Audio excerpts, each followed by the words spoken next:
I think that's the song that sealed our victory at that battle of the 90s cover bands. No. It had to have been Breed. I mean, they weren't expecting it. It was like out of left field or right field. And they didn't even expect it. They didn't see it coming. It was like, slap him on the face. It was Breed. It's always Breed with you. Yeah. I think it was that song because, who was expecting an Aussie grunge song? Nobody. Except for maybe an Aussie. You're right, though. They did love Tomorrow. You could feel the crowd get into it as soon as we started playing it. They loved it. It was like, that's one of those songs where people haven't heard it for a long time, but then as soon as they hear it, they remember, like, oh yeah, I love this song. Basically the opposite effect of what's been happening all the time lately, where people listen to a song that wasn't cool back in the day, but they think it was, and they go, oh, I love this song. I used to listen to this all the time. And it's like, you didn't listen to this, because this was never cool. You mean like Hootie and the Blowfish? Man, that band that played that Hootie and the Blowfish song, they ended up in 4th. Well, yeah, but I think the very fact that one band played it makes me not totally wrong. And they did not sound cool at all. But we, on the other hand, oh man, we sounded real cool. I've always felt that Silverchair's first 2 albums were cool enough that they could have come from Seattle. Yeah, they could have. They would fit right into that scene. Maybe they had a similar scene in Australia. Maybe. But what happened? After they put out Anthem for the year 2000, it's like they forgot how to rock. It wasn't my favorite, personally. No disrespect. It was good artistry. I don't care if it seems like pandering. I thought it was a cool idea, making a song for the whole year 2000, the new millennium. Remember, because we were so scared of Y2K? Well, we weren't scared, but other people were. Well, whatever. Bottom line is, they knew how to rock in the 90s. Or maybe Silverchair is just cool enough that they could be called Australian grunge. It's a little far from Seattle to be called grunge. Well, other places with grunge-sounding bands get like other grunge subgenres, so why not Australia? Like, there's California grunge and Chicago grunge. There is no Chicago grunge. Okay, fine. But there's California grunge, so why not Australian grunge? Aussie grunge. It's too far away. As I call it. Logistically, it's not possible. It's called the Seattle Sound. Don't look at me like that. I didn't make the rules. Oh, no. Oh, all the parameters and rules and this is this and this and that's not grunge and this is grunge and things that you're always saying. You didn't make those rules? Wow. Are you sure? You don't gotta be a jerk about it. If only your grunge rules could be half as inclusive as this audience was here in Seattle, when they seemed to like that Silverchair song more than any of the other stuff we played. And the other stuff we played were all from the Big Four. Oh man, how crazy was that Carrot and Krang played Spoon Man? Oh yeah, that was nuts. Have they been spying on us? Probably. They're major dweebs. Craig was so excited about it, but then when they played it, it was like empty. There was no spoon player over the whole bridge, and that definitely made it suck. See? Told ya. Yeah, you were right, Steve. You really do need a spoon player to give that song what it needs and really pay it homage. Well, it's like that old expression. If a tree falls in the forest and you weren't there, did it really fall down? Or however it goes. Like, if you cover Spoon Man, but nobody played the spoons, did you really cover Spoon Man? No. Or did you just Definitely not. mess up big time? You're so good at putting things into words, Steve. That's why I write the lyrics. Oh, yeah. Well, it's true. You do have a knack. I'll give you that. Even I have to admit, though, Craig's voice sounded pretty good that night. They were doing really good. It was kind of close until they decided to play Spoon Man with no spoon player. Rookie mistake. If they hadn't done that, they might have actually been good enough to beat us. No! Even if they had Artist himself playing spoons with them, they wouldn't have been able to beat us. They did okay, but that crowd was loving our style. And kudos to you for finding that gig. That cash prize, it should be enough to pay off our tab at Dave's. Our bill is $2,000? Give or take, somewhere around there. I mean, we haven't paid it in forever. It's crazy how fast that can add up. No big deal.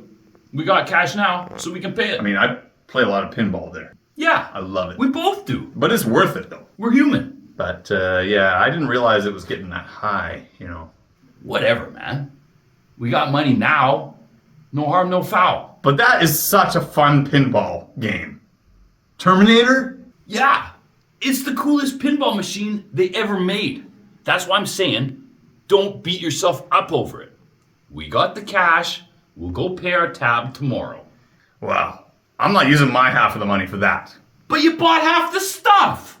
But you made me a bet, and you said if you lose, then you'd pay my half of the tab, so... Well, it wasn't really a bet. I guess I get off scot-free. More of an agreement. An understanding, if you will. Yeah, and I understood it, that you would pay my half if you lose. Well, there's not really any winning or losing involved. I said I could finish the album without your help. You already got all the guitar and bass parts written, so I don't really need you anymore. And if I can't do the rest without you, then I pay your half. You said without anyone's help, not just mine. You said the only help you needed was from that dumb whiteboard. Well, And that's not going to be any help at all. I'm gonna get it done with that glorious whiteboard, so you might as well just put your $1,000 aside so we can pay off that tab and start racking up a new one. Because that's what you do so well. What if I just spend my money now, and then we win another Battle of the Bands, and then we'll have a bunch more money? Because that sounds like a hassle. Why are you in such a hurry to spend the money? Well, I got no food. I got no job. My pet's head fell off. Well, it's not like his head just fell off for no reason. He got cancer first. Cat cancer. Yeah, when Austin Powers got cat cancer, it left a gaping hole in my heart. And that's why lately I've been thinking maybe I should buy a Fender Stang. That could probably fix me right up. You have a Stang already. No, I got a Squire Stang. It's a piece of Chinese crap. I want the real deal, Steve. And then I'll be happy. I know it. I hate to break it to you, but even Fender Stangs are pieces of crap. That's why the Great One played one. No, He couldn't afford a Strat, so he bought a Mustang. American-made Fender Stang is different, okay? In America, they're luthiers. And in China, they're Yeah. child laborers. Okay? So that's different. That's a big difference. Do you want a little kid making your guitar, Steve? Or do you want a real man, American man, Well, sanding your guitar down just perfect? an American man. That would be everybody's first Caressing choice. every That curve. question doesn't even make sense when you put it that way. Making every But note sound because of perfect. international labor laws and time zones, that Chinese kid could make, I think, 2 guitars in the time it takes that American man to make one, so you can get the Chinese guitar for cheaper. I can't even talk to you right now. I'm so pissed off. I'm peeved, okay? Like this beyond pissed. I'm peeved to the max. Just because I said you can't get a Fender Mustang? That's okay. We'll let it go. Serenity now. Serenity now. Serenity now. What's the big deal? They suck. Well, I know, but that's the charm. It's like that's where the sound comes from. It's a work of art. It's rough around the edges, and it sounds really amazing. And that's what the Great One said too. I know he said that. And you wouldn't get it. Yeah, I would. You're not a guitar player. You wouldn't get it. I get it. Go back to your drums. Fine. Just leave the guitar to me. My drums are better than your guitar anyway. Yeah, and speaking of drums, how come you're allowed to get the Tama Art Star drums, and I'm not allowed to get a Fender Stang? I gotta settle for a Squire? Okay, fine. Let's say you do get a Fender. Chinese-made Squire? Then what? You gonna start playing it? Yeah. Of course I'm gonna start playing with it. No way. The Ibanez rules. That's why a new guitar is out of the question. Well, the Ibanez does rule. Okay, I'll give you that. But lately I've just been playing this Gibson. because it's got a thick tone and beefy presence, you know? And by the way, why do you get all the good gear? What do you mean? How come you get to use all the gear that Dave Grohl used, and I don't get to use the gear that Kurt Cobain used? You can, with everything but the guitar. That's not fair. The Ibanez is your sound. And once you find your sound, you stick with it. Forever. No changing. Ever. I probably won't even be able to find a real Mustang. The Great One's influence was so grand and long-lasting. They just fly off the shelves. Yeah. There's not a guitar store in the whole state of Washington that's been able to keep them in stock since the 90s. I've never seen one in the wild. Neither have I. Then how do you think you're gonna get one? Apparently, I could find one on the internet and buy it there. But I don't know how to do that. So maybe you can help me with that, Steve. Now that you have a computer Okay, first of all, and you're all tech savvy, why would I help you do something that I don't want you to do? I need your help. And second of all, are you actually gonna wire some guy money and just hope that he sends you a guitar? Well, maybe I'd pay him after I receive the guitar. No. Can we do that? Commerce doesn't work that way. You're gonna have to pay the guy first, and then the guy's gonna take the money and run. Probably faster than Billy Joe and Bobby Sue. That sounds like a reference Rick would make.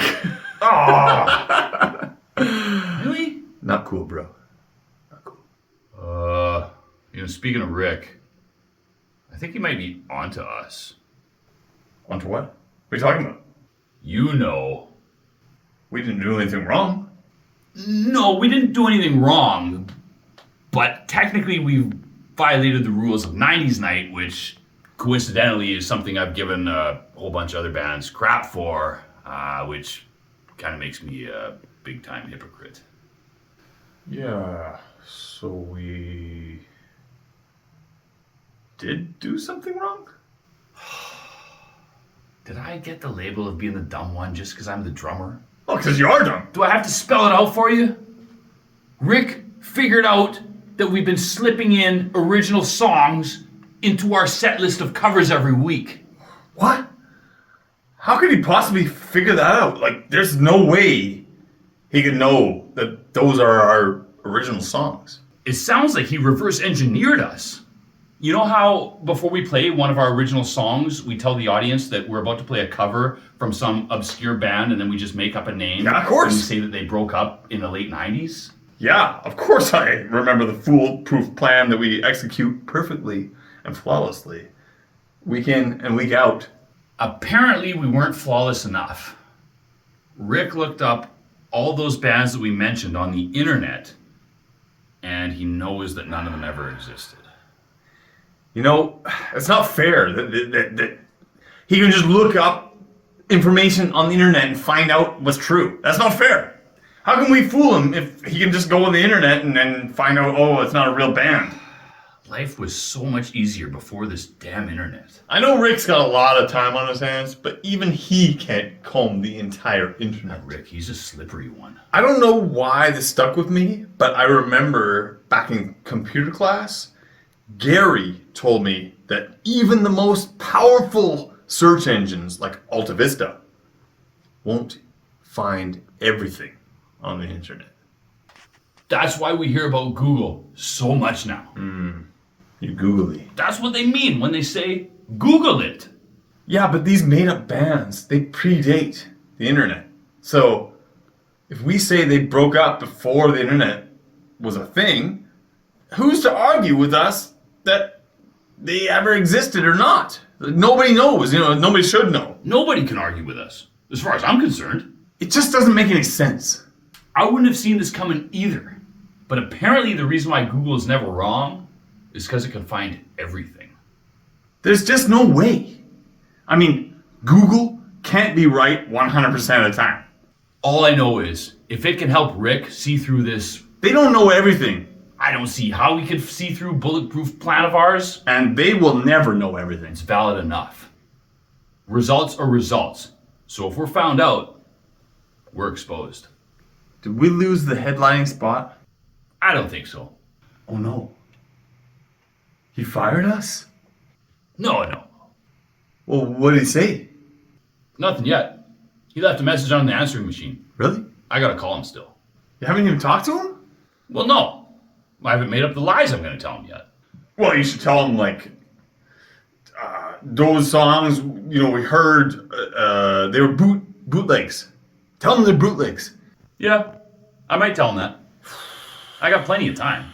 You should probably call him back right now. Why? Because I want to know if he's mad. I don't even care if he's mad. I'll practically be happy if he is. You need to call him. Let's just jam a couple more songs. Call Rick first. I'll call him after. Do you think I'll be able to focus on playing a song when our entire future at Brody's is hanging by a thread? Okay, fine. I'll call him. Jeez. We don't gotta talk to him right now. We can have fun.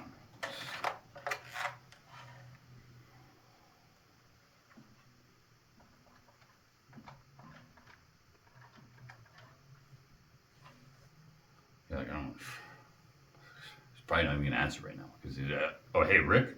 Yeah, Steve. Oh. Yeah, sorry I took so long to call you back. Me and Scott were just jamming.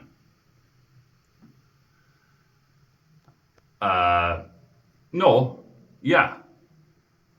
Yeah, no, I know what you think. It's like, but it's, yeah. Yeah. Yeah.